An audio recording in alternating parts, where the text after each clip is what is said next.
จดหมายรักจากเพียงหน้าน้อยลงวันที่คอยเดือนที่งอยพ้นซองพอสออยากพอดแต่น้องผู้แก้มใส่ห้องอายยังคองคอยสาวขาดจดหมายจากน้องบ่มี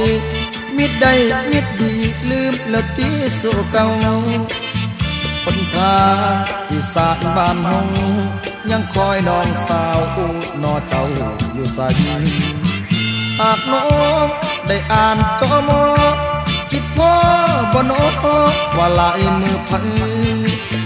ลืมบ่นอเทียงหน้าน้อยลืมอ้อมมาคอยบ้านเฮาแล้วไปลืมมอง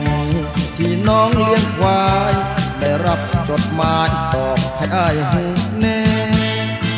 อ้ายเขียนที่เทียงหน้ามองนั้น